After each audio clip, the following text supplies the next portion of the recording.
Welcome to Poets Time. My name is Linda Jackson and I'm the editor of Seahorse Publications. And it's a great pleasure to open our season of Poets Time events with my friend Lesley Benzie. I just think at this time it's difficult for us to get out and about. Anyone knows me knows I love hosting events. So I think in this quiet time, this really quiet time, we need to make the best. And we've got the best today. I've been editing this book. I'm hoping you'll go on Seahorse, go on our catalogue, see what we've got available. This is the new one, and I'm very, very pleased with it.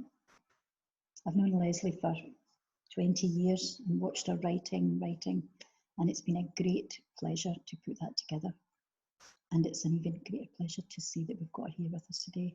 So I hope you relax and enjoy the poems of Lesley Benzie. And she's going to begin today with a beautiful piece, a very moving piece of work. This is Hollow. Hollow.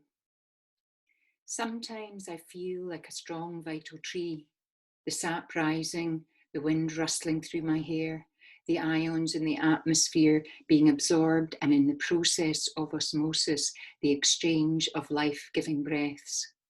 I am so necessary, even the swallows need me to dance around.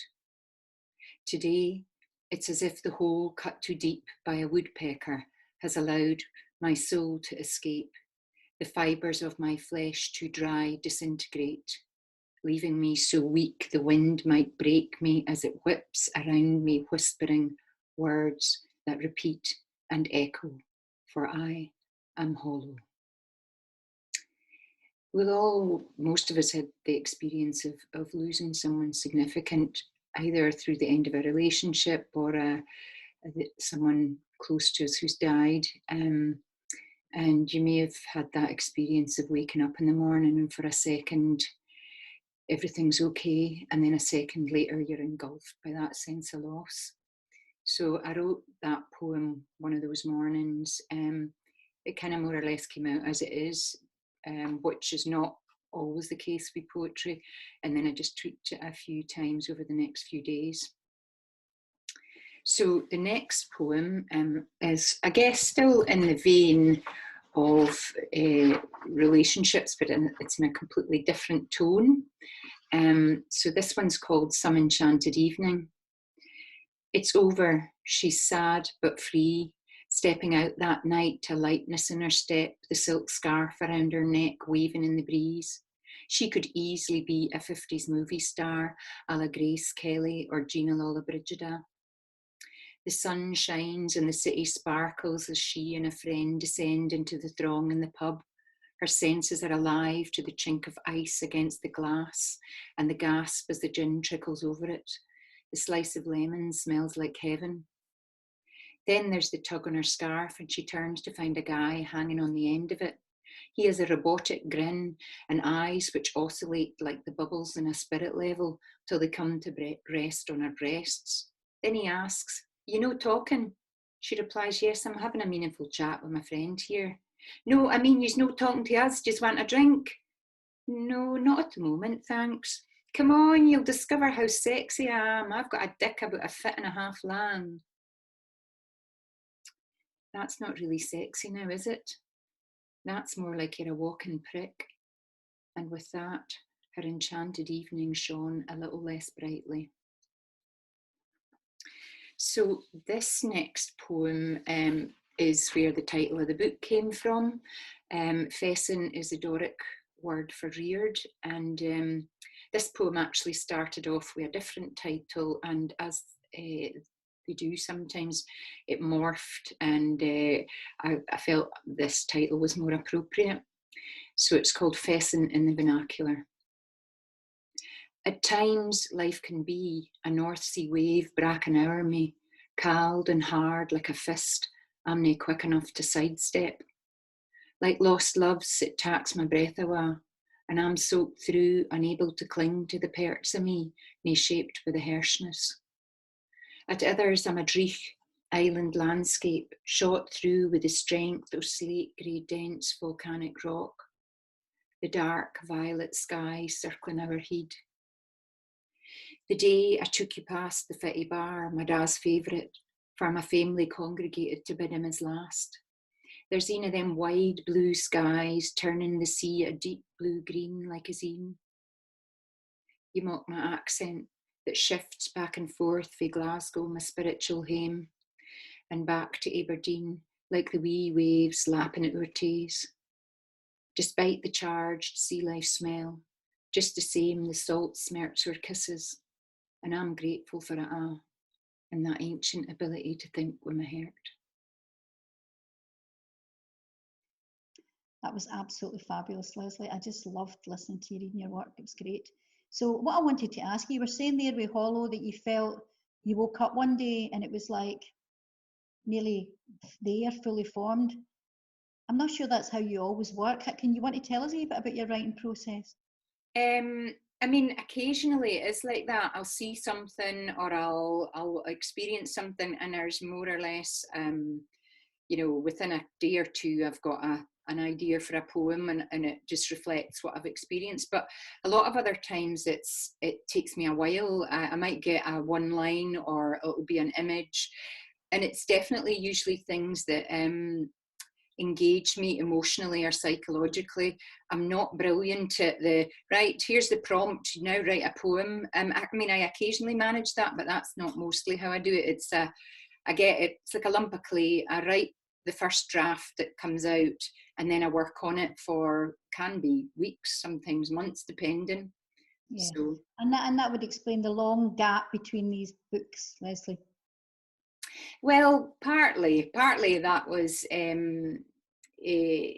how I write, but also there was a lot of things and events happened in my life that meant I had to focus on my family and my kids, and really making a living. I worked full time, and I was a single parent a lot of periods as well. So there just wasn't the space to write. And also, when you're traumatized, what I find is you might be able to write a scrappy thing down, but you don't have the concentration to craft it, develop it into something meaningful as a poem, and it's only later it's almost like you can transform the grief or the trauma through that medium of writing or whatever your art form is. Yeah.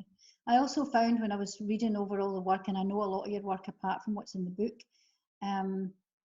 it seems to kind of fall into sections now, the way we've put it together, well, the way you've given me it and the way we've kind of sorted it up. But so traveling seems to be quite a big thing for you when you go away. I suppose there you've got time. That's the fact. Yeah, you've got space in your head and time, and I love traveling. I haven't seen as much of the world as I would like, and that's probably not going to be that possible these days, but and also the environmental thing, but yeah, when I go on holiday and I go and see stuff, you're obviously absorbing new cultures and environments, but also you've got a bit of space in your mind, you're away from all the normal things that take up your time, so I hope in this next wee bunch of poems you're going to do some travel stuff for us. So as we mentioned, the themes in the book are around love, travel and politics. So this next poem I wrote after I visited Vietnam in 2018. And this was actually following a visit to the Vietnam War Remnants Museum. I suppose one little fact I just wanted to mention was for every one American that died in the Vietnam War, 80 Vietnamese did. So this is the Vietnam War Remnants Museum. At the entrance, just inside the walled yard, the might of American military hardware captured. The Bell UH-1 Huey helicopter, its distinctive blade slap no longer thwap, thwap, thwaps overhead with M60 machine gun toting GIs hanging from its open door, raining death on the figures scurrying for cover below. The BLU-82 Daisy Cutter bomb, which once instantly flattened sections of jungle into helicopter landing zones, its £15,000 leaden body of explosives now diffused and defunct. The A-1 Skyraider and A-37 Dragonfly attack bombers, devoid of their loud airborne growls and the shrill sound betwixt a scream and a whistle before the bombs hit, now perch like birds of prey with their wings clipped. They dwarf the three-wheeled scooter and domestic cars which families use to transport medical supplies, wounded Viet Cong and NLF soldiers covertly tucked at the rear of the building. Inside, the ground floor presents so many photos and messages of worldwide dissent they begin to blur, until faced with Alice Herz, a German Jew who escaped the Nazis, clarity and conviction burning in her 82-year-old eyes. She was the first of several Americans to commit her body like Thich Quang Duc to the flames of protest. On the floor above, in graphic photography, petrified trees peppered with the shrapnel of human flesh, while others reached out their blackened branches as if beseeching the heavens to stop the sweet-scented yellow rain. By stealth, the impact of Agent Orange, felt by the first who passed it to generations of children born since, depicted here with bird-like limbs and scaly skin, alongside jars of deformed human fetuses, and portrayals of the firestorms caused by phosphorus bombs, the speedy express massacre, and the rapidity of the napalm flamethrowers' ability to suck all the oxygen out of the available air, suffocating, scorching, boiling, and baking men, women, and children in shelters, and torching that naked 9-year-old girl, etching the burn into her flesh. I have taken, reawakened, and some new memories home with me. And from the final floor, I took a photo of a photo, a petite young woman, her AK-47 slung over her shoulder and a crate of ammunition strapped to her back, while she trudges through the steaming jungle of the Mekong Delta, teeming with leeches, mosquitoes, and white-lipped pit vipers. And there I am, a faint-hearted apparition, my red top and iPhone superimposed in the glass, a parody of a selfie which places me the closest I may ever come to knowing this woman's courage, or of truly understanding her enemy. At the exit, I am stopped in my tracks at the visitor's book by an incensed American who calls into question whether 3 times the sum of all the bombs in the Second World War were actually dropped on Vietnam. So the next poem is also on the theme of travelling, but rather than travelling abroad, which obviously lockdown curtails, but also maybe the need to consider the environment more. This is related to my love of travelling in Scotland. I love Scotland's landscape and you know, never tire of heading up the west coast, and also across to some of the islands. So this poem's a short poem called Fleur. Passing my neighbour's garden, I spy the first purple buds peeping through their dirty brown winter overcoat. For a moment, I'm transported to last summer's island holiday, to the lush green and the sheer rocks of the west coast, the violent violets of the weather passing o'er the Beelnabach and its vertiginous contours, and the heather on the road to Applecross. The azure blues, the Siller sands edging the moonscape that is Harris, and the Fleur, the colour o' bleed that blooms in me every time I immerse myself in the drama of my country's palette.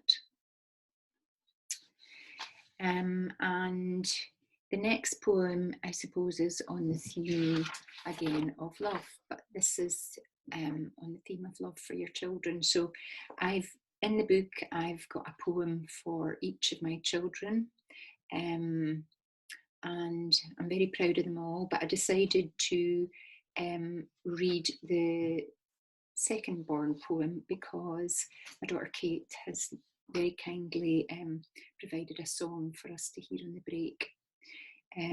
So to all my children, but this is second born. An alarm was never necessary.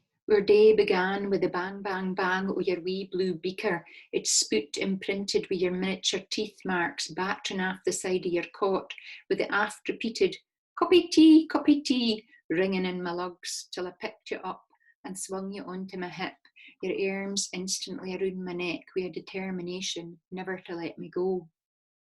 Except for the only thing that held mere interest for you, placed in front of some paper, crayons and pints, your bricht blue een would licht upon your subject for the day, and with your ain exceptional way of seeing, even as a 2-year-old, you'd amaze that set the een in your creations. Even then, your artist temperament was evident. Determined in your vision of how things would be, you'd only offer me your picture if you decided it was good enough. And when you grew a bit yaller, like a wee itinerant pinter, you were found sat at the end of another family's picnic table, drawn, broad grins for a room. And on the days when you weren't so sure of yourself, you'd sneak a wee questionnaire under my bedroom door about whether I loved you or your sister better. Though there was a time before you came, I couldn't imagine loving anybody but. To my surprise, when you arrived, I fell in love with her again, the same way I did with her. So no matter how often you put your arms around my neck to lay claim to me again, the scent of the waxy crayons, mixed with your sweet childhood sweat, was like feel wisset caressing my innards. I'd now like to introduce my daughter Kate Benze, singing Wild Mountain Time, accompanied on guitar by Billy McMath. And hope you enjoy it as much as I do. It'll also maybe give you a chance to refill your glass while we listen. Hi, I'm Kate, this is Billy, and we're going to play Wild Mountain Time.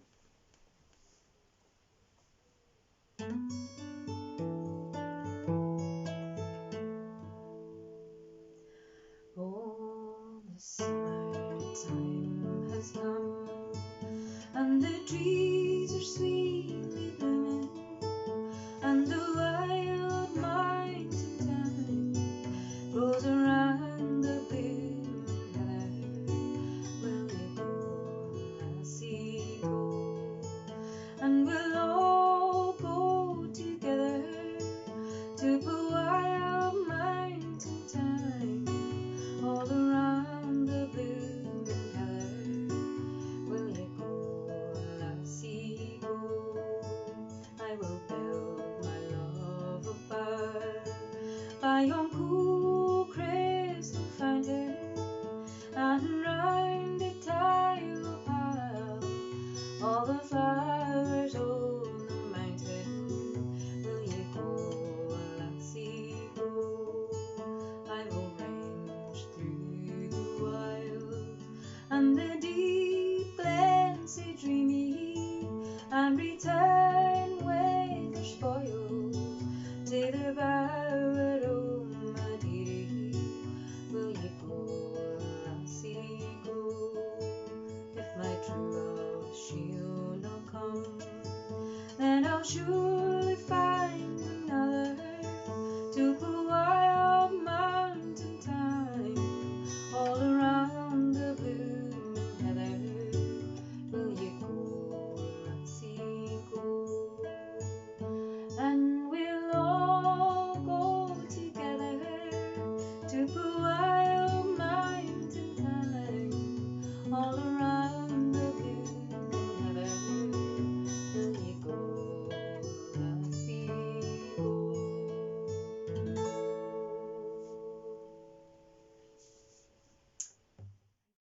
That was absolutely fantastic. You must be real chuffed listening to her singing that. Yeah. That was great. It really was great. That song is, well, it speaks to lots of people in Scotland, but I think for me it was kind of, well, obviously it's a Paisley man that wrote it, so we were brought up with it, and then I sang it and I recorded it when I was probably about Kate's age or a wee bit younger.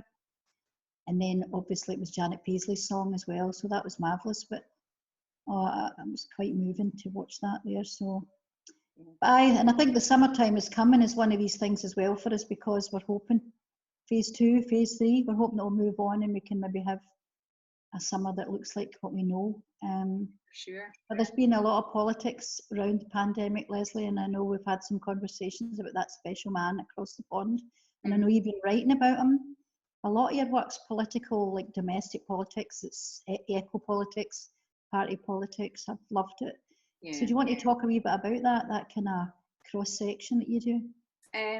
Well, I suppose I mentioned earlier about being engaged emotionally and psychologically, and a bit like yourself, I was brought up in quite a political household. Not all, they weren't always lived the way, the beliefs weren't always lived the way they should have been, but so I write about that, and I'm very aware of international politics and how that plays out across the globe, you know, and that just inspires me to write about it, you know.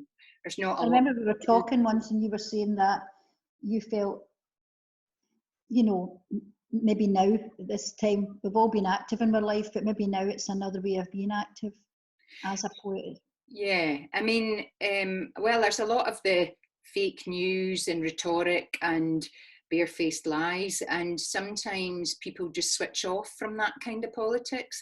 Yeah. So I feel writing about it, but in a more meaningful way, and trying to engage folks' emotions, not in a kind of histrionic way, but engage them in thinking about what some of the politics means in our world and how it impacts on people.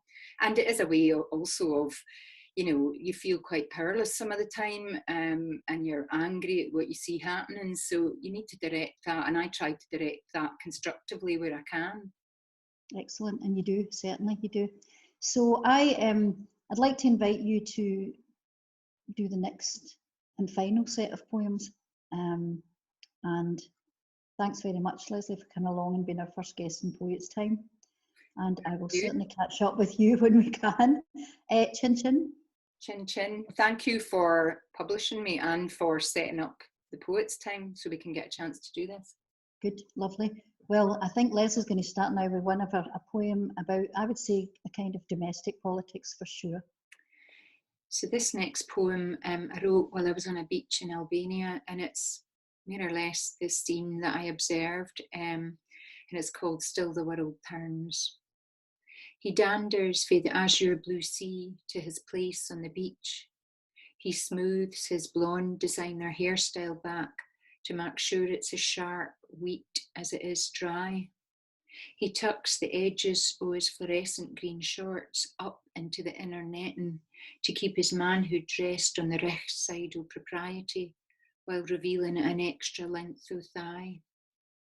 He finds the recht angle for the sun to shine on him so he can drip himself dry, turning around and around and around like meat on a spit, while he examines ilky inch to ensure he is brewing to perfection. He strokes his abdomen for the flesh joins the bones with the hips, lingering on the hollow's shape like an inverted cello's F-holes, as he slips his fingertips just inside his waistband, while his wife sits in the shades tending to their wee daughter. When he's finally ready to bask, he muscles in and without a mask and she applies sun lotion to his back. He checks his own reflection in his mirrored sunglasses before placing them on his upturned nose, then stretches out on the tulle draped across his lounger, putting his hands in his head so as much of him is exposed to the world that he fancies revolves around him. And I suppose similarly, this next poem was rather than just an observation, it was an experience when I was coming from Aberdeen Airport to my mum's house in Aberdeen, and this is called Aberdeen Airport Taxi Driver. The taxi driver struck up a conversation. You can hardly see twa foot in front of you. It's been like this for a couple of days. It's nae a Harry says. It's a cloud come down for the sky. Mind you, it's been a great winter and spring, only 2 days with a licht dusting o' snaw and hardly ony rain. Global warming, I suggest. Bring it on, he says. I'm selfish, you see. I prefer it more stable like this. The floods of last year and the rain forecast for this must have escaped his notice. You see, I'm for the responsible use of fossil fuels. It's already way too late for that, and there are plenty of safer alternatives. We're the only country bothering about that. That's not true. There are people in every country trying to make a difference. Sorry to tell you, he says, but you've been brainwashed like all the rest. And you're beginning to sound like only a slightly watered down version of Donald. He laughs and then replies, aye, but he's in a complete affront to the intelligence. So I'm just about finished. I'm going to do one more short poem before my final poem, and this poem is called Train. The Manis moan about minutiae in time to the movement of the train. Late again, late again, late again. It's a blooming disgrace. I worry about the state the world is in. Life whizzing by, straining my een to catch a glimpse of the green between the reed bricks and the promise of spring. And I guess the next one is a wee bit more optimistic as well, and it's my final poem. It's called Winter's End. The shimmering blue slid between the blind and the windowsill, announcing that yesterday's wind and rain had passed and cleared the way for a day that filled every part of me with sky. Well, wasn't that something else? I mean, I think just these poems of hope, poems of hope, these end the book. And yeah, we hope things will get much more sky blue in future. Meanwhile, I'd like to say thank you very much for joining us, and I hope you will get yourself out there and buy this book. Go on to the website, go to the contact page, and it will be in the post in no time. Believe me, this is a beautiful book. And I hope you join us next week. Well, next month, and we can have a little libation, and we'll see who's on with us next time we come. Meanwhile, from Linda Jackson at Poets Time, I'd like to say thank you very much to Lesley. Thanks to her daughter Kate, and to Billy McMath for the fantastic guitar playing. And I hope to see you the next time.